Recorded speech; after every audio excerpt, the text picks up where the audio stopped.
Will democracy survive the next couple of years?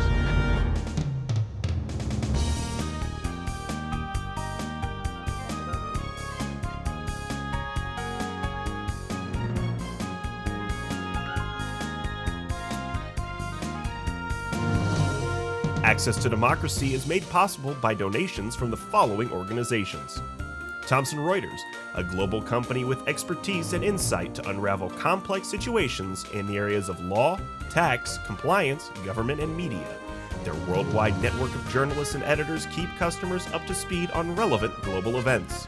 Thomson Reuters, The Answer Company. Crutchfield Dermatology, a full-service treatment center and Medi-Spa in Eagan. Their goal is to help you look good and feel great with beautiful skin. With service built around courtesy, dignity, and respect, Mayo-trained Dr. Charles Crutchfield personally treats each patient and is acknowledged as one of the nation's best physicians. Truestone Financial, with locations in Minnesota and Wisconsin, has proudly served its members since 1939. Truestone engages, educates, and supports its members to ensure they have the tools to empower their financial well-being. Truestone Financial, your neighborhood credit union. Learn more at truestone.org. Edina Eye Physicians and Surgeons, a division of Twin Cities Eye Consultants, has proudly served the Twin Cities for more than 55 years now, in 7 convenient locations. Using the most advanced technology combined with human touch, Edina Eye offers comprehensive services and dedicated specialists committed to excellence, with innovative procedures and expertise for the most advanced eye care.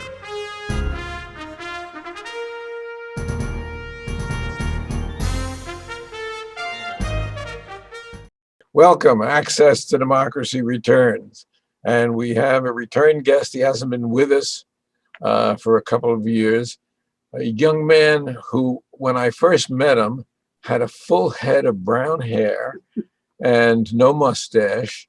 And now he's turned into a wizened little old man, Anthony Andler of Jaime's Haberdashery. Right. Thanks for having me. Hey, welcome back. See what the clothing business will do to you? Yeah. They Now, give you gray hair.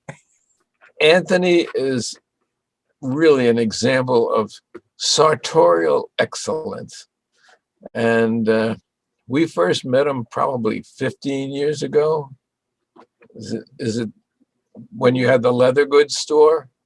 Yeah. It was when I had the Mercantile, which was an art store. And that's where I started my leather crafting there. We're still doing leather crafting. In downtown St. Paul. Well, I see some of your crafting work hanging right behind you. What looks like a rifle case and looks like and we'll talk about some of the handbags and other things that you do. And the store is Jaime's Haberdashery, and it's located in St. Paul. It has become really the place where politicians and athletes in particular, find choice clothing, and you have a barber, or at least you had a barber before the pandemic hit, and talk about what has happened, because you were just on the verge of expanding in all directions. You started with this little leather goods store, and you became larger and larger and larger. You have the barber, you were going into a women's department, you were breaking down walls. You were the cornerstone of business in St. Paul, and then St. Paul died. So let's bring us up to date, Anthony. Yeah, I mean, we essentially are a retailer in a desert. Things were going really good for us prior to the COVID-19. We were shut down March 13th of last year, and we had just expanded. We just put in $350,000 worth of new square footage to the store, and had a new tailor shop, and expanded a lifestyle area. We have a gun library and fly fishing room. We had a billiards room and a radio station going, and all of that we had to take a closer look at financially what we could afford moving forward. and we consolidated some of our assets, and were able to survive for 12 months. So Now, it couldn't have been easy, especially with the store closed down completely. How long were you closed down completely? 12 months, and our doors are still locked in the front because of vagrancy and trouble downtown. Yeah, St. Paul has had a lot of criminal problems and Yep. vagrancy and homelessness as a Yep. result of the pandemic. Yep. Interesting, you closed down the 13th of March, and here we are on the 12th of March. So you've been Right. down a year, I existing for a year. would do a balloon drop for you, but I forgot to get the balloons ready. You did a lot of other things with the business. You had jazz concerts there. Yeah. You are an entrepreneur of unique talent, and I can only hope that you're going to be able to come back soon and restore Yeah. everything to the way it was. I tell you what's interesting about what has happened. Instead of giving in to the gloom and doom, we found a new way to reach our audience, to reach a younger audience, age 25 to 35-year-olds, who were tuning into our social media feeds, and we're producing movie shorts, parodies, and we're doing a Friday live from the Haberdashery's couch variety show that airs every Friday on Instagram, and we got 2,000 plus followers that watch our show. We're doing interviews with restaurant owners and other business people, and to get their message out. And we're creating content for the store, so we're actually making money off of Instagram. So you become my competition. No, I got many more years, and a lot to learn. So, but it was interesting that we had to bring everything online. We had to figure out, if people weren't coming into the store, how do we bring the store to them? And so we revamped our website, set it up as a purchasing site, so that you can buy stuff online now. We added new product to that site so that it was audience driven. Hats and jackets and shoes and everything you could think of. You could buy it from our store online, obviously, because there was no retail happening. And then we started making face masks. We started making, I always say that if you can make things, you can always stay in business. If you're able to control your distribution and sell directly to the consumer with a handcrafted item, we started making face masks when nobody was making face masks at first. We managed to raise over $30,000 doing that. And then we kind of revamped our manufacturing facility down in the basement, our leather shop, and started making wholesale goods for catalog companies. And so we have two nice accounts that we're able to now, instead of them invoicing me, I get to invoice them. So I'm getting paid. So that's working in the basement, the leather shop? Yep. Yeah, the leather is, because a lot of people are ordering stuff online, these catalog companies like J. Peterman picked us up, and Faribault Woolen Mills picked us up to produce their goods for them. And so, we just shipped out 115 pieces yesterday. We had an order for another 100 the week before. And so, again, making things, doing the alterations and tailoring, making leather products, making face masks, revamping your website, doing social media, anything and everything you can to survive. We did it. And what's happening now in downtown St. Paul? Last time we were there, it was like a ghost town. And as you know, we used to going to theater there and Right. restaurants, etc. And it's devastating that the theaters are closed. The St. Paul Hill Hotel is better than less than half capacity. All the restaurants have been closed. I'm it. I mean, I'm the, we kept our lights on from 10 to 5 for You are 12 St. months now. Paul. And that's You, it. you and the mayor, and that's it. I had to change the light bulb once. It burnt out once, but I screwed a new one in yesterday. So now we're back in business again. Well, you also do quite a handbag business. Right. So That's the leather. Yeah, the leather crafting. Yep. has that continued? Oh yeah. Yeah. I tell you what, it's actually probably been the best year we've had with the handbags, because again, when you can control distribution, when you can control the product and sell directly to the consumer, it's a great product to put online, right? Type in handbag, type in messenger bag, type in pistol case, gun case, and our names come up, and they buy it online. They don't have to go anywhere. So it works out good. But as you said, you're an oasis in a desert, though. Is St. Paul making plans to come back? I mean, we are now at a point where people are getting vaccinated, and we're starting to open up to some degree. What do you see? You're in touch Well, with the people. I haven't gotten the memo yet, but I know that there's a slight uptick in business. People walking through the door, planning weddings again.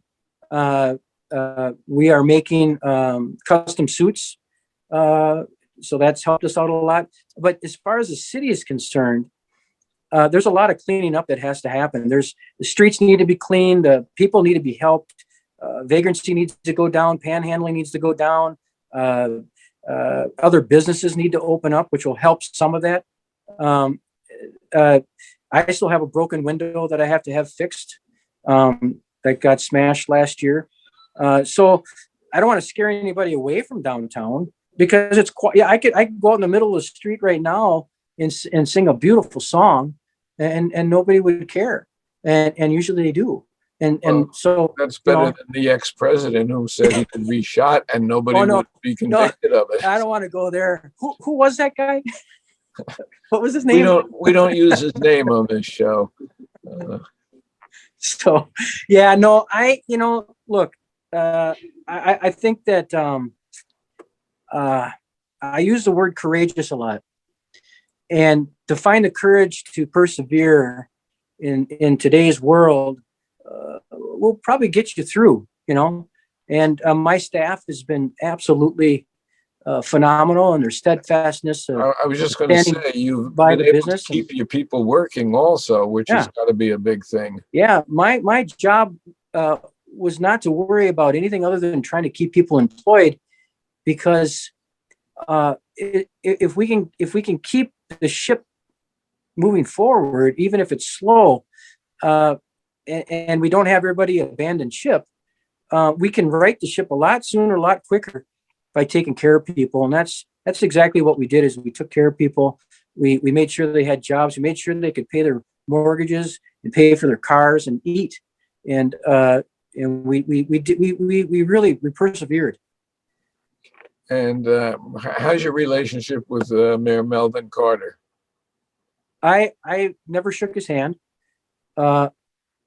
He's never been in a store. I don't have a relationship with him. I know he has an office about 2 blocks down, but I haven't seen him. It's amazing that with everything that's gone on and the devastation, that he hasn't gotten around to you. Yeah, like I said, there's just I don't know how to describe it. I'm not going to pretend either, because pretending is just a fool's game, I'm going to tell it like it is. It's been rough. St. Paul's a microcosm economy. It's based on events.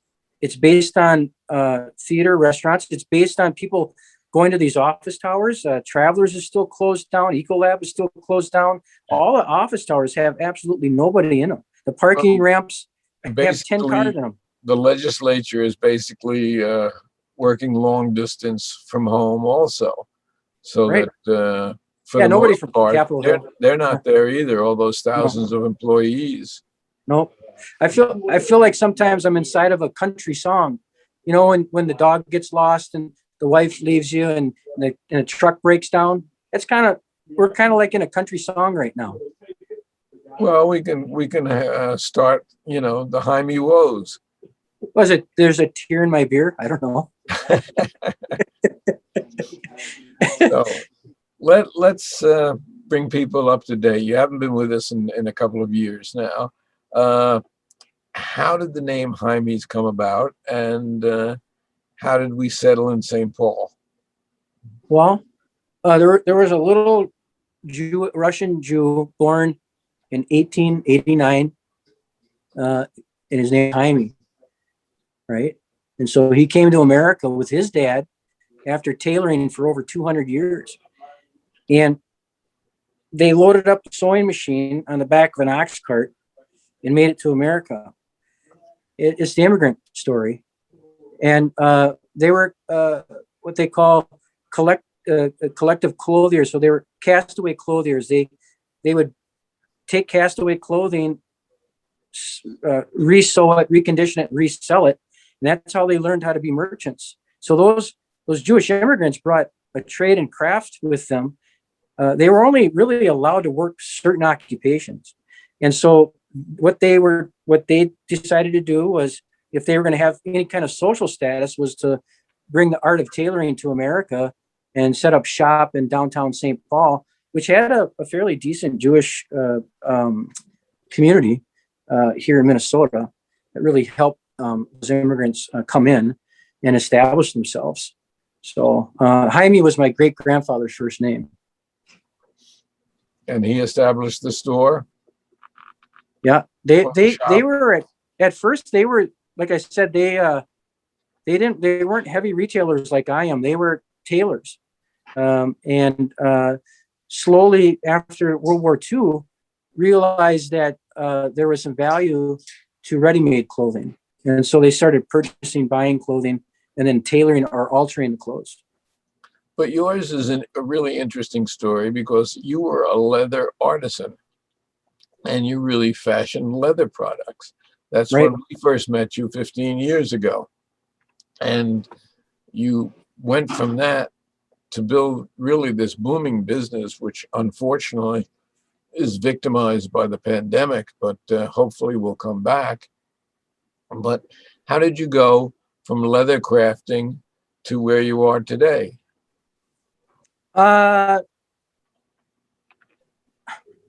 So I didn't make it as an actor.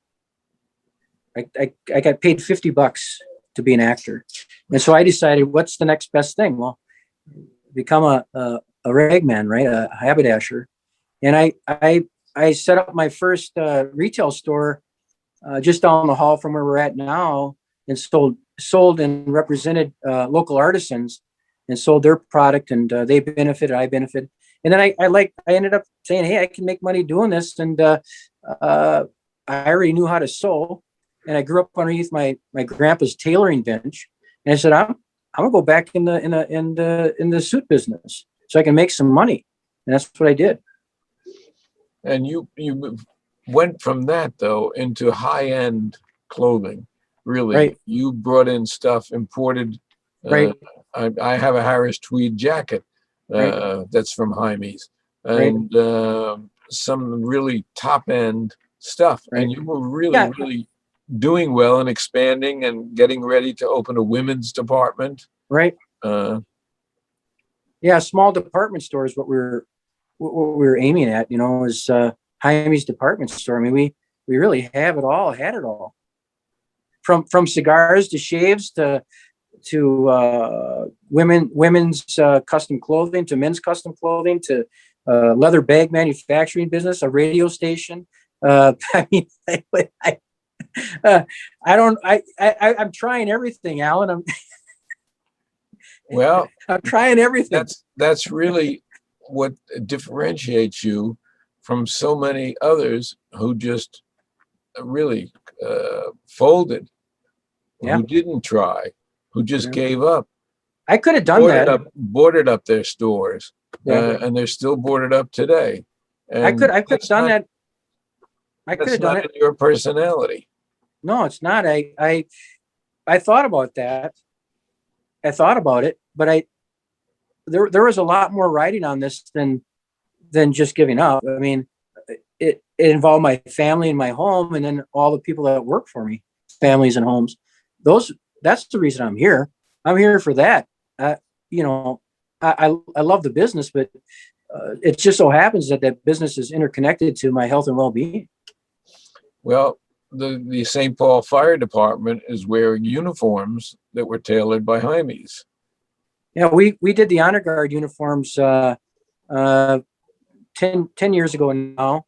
I worked with Keith Golden, the captain of Ladder 18, and we actually used Fairboat woolen mill to supply us with the wool that was actually vintage 22-ounce wool from the 1800s. And they used to fight fires with those uniforms. And so we did some honor guard uniforms for them. It was great. Good project. And I know you also had a lot of customers who came in when the Minnesota Wild moved into what was the former Macy's building, which they refurbished. So the still around. Well, the interweaving of people, judges, lawyers, doctors, politicians, door greeters. I don't care, waitresses. It's a small community, downtown community, that we're interwoven and dependent upon one another. And so we did get sports figures and people that came in from Hollywood that were making movies that came in and saw us and bought a hat, musicians, Grammy Award winning musicians. We had the gamut. I don't care if you were just getting married or celebrating a Grammy Award. We were Jaime's Haberdashery on the corner. We are Jaime's Haberdashery on the corner. And well known beyond just St. Paul. Now let's look down the road. The women's department, is that going to be able to come back? Yeah, I just started doing ladies custom again, and I actually put in some leather, some springtime leather goods and blouses for ladies, and so I'm slowly going to build that program into the store. I have to watch my cash. Yeah, I can understand. What about the barbershop? What happened to the barbershop? Where we were only allowed to do 25% capacity, and so we had 3 barbers who are still cutting that do it on a 3-hour rotating basis. So we don't have anybody congregating in the barbershop. We stopped doing shaves. We're just doing haircuts because you got to wear a mask. And we're seeing a slight uptick in some of those services. But you have this whole new presence online that you never had before. You expanded it, I mean, to the point where obviously you picked up some new clients. What about the people who you were buying from? What's happened to some of the people that you were buying your material from, your suits, your jackets? Well, we lost 10 or 12 manufacturers that were family owned that had to go out of business because the retailers were their showrooms, and when they lost their showrooms, they lost the orders. When they lost the orders, they lost the business. And then I went from 180 plus vendors, I'm down to 25. Wow. Yeah, that's pretty shocking. Crazy. Is my grandfather still there and doing well? He is. He gives me. We have morning coffee together, and he gives me advice. People don't know what we're talking about, but it's a nice picture of your grandfather. My grandfather and my grandmother, and I had these pictures, and they fit in the decor of the store, which is really the old-time haberdashery store. So they're both in the store someplace. Yeah, they are. They're in the barbershop. Every time I would stop in, I would say hello to my grandparents, who I never met. until Right. I saw them at Jaime's. But it's good that you're having coffee with him in the mornings now. I'm hoping to see you sometime in the store, back in the store. You look good. We're certainly You- hoping to be there. You said I look great. I mean, you and I could be twins. I mean, you're probably the better looking part of our family. But look Well, at us. We're you don't want to be the twin of me because you're still a kid. Yeah. I have shoes. But you're the older. brains. You're the I have brains in the shoes family. older than you. I really do. I have shoes that are older than you. And how's your family doing? Yeah, good. My daughter's 10 and going on 16, and she's in ballet. And the school thing was really hard on her. Being away from her friends was really hard on her. But she came to the haberdashery, and I made her clean the glass cases and fold clothes and press clothes. If she's gonna not be at school, she's gonna work. No, I wasn't that bad on her. I wasn't that hard on her. You're liable to be brought up on child labor charges. You know that. I filed the proper paperwork. But under the circumstances, Right. understandable. What do you see down the road? Here we are a year later. And Well, if there was a mirage at the end of the road, it would be filled with beautiful tailored suits, people enjoying themselves outside, smoking a cigar. The mirage would include a cosmopolitan landscape of people laughing and eating again. The mirage would also have the fact that we could have live entertainment and come back into the store, see a cabaret and stage show, and be human. That's the mirage. And I think that that's not really out of the question. No. It's going to be slow building that up, building it back. Look at how far we've come in 5 weeks. Look at how far we've come in. No, I think your point about cleaning up downtown St. Paul is really important. And they've got to get the crime down, which has been a real problem, and the homelessness, and deal with that so that the downtown would become as attractive as it was, and all what were our favorite restaurants reopen, or new ones to take their place. I think all the other stuff existed before, but it was in our peripheral. I think that we always had vacancy and crime. I think we always had things going down alongside of our businesses that we didn't ever see. But because there's nobody around, there's no people, you're more likely to see the ugliness. That's probably true. Yeah. And we've been talking with Anthony Andler, the proprietor of Jaime's Haberdashery in St. Paul, a unique establishment, and really a credit to you as to how you have weathered the storm for this last year. And Anthony, I can't wait until we get a chance to see you in person once again. Right. And I get a chance to get one of your very expensive shirts. Oh, make sure you tune in on every Friday now into our Instagram and see the Haberdasher's Couch. We'll do that. All right, tune in. Thank you, Anthony. Yeah, thanks for having me.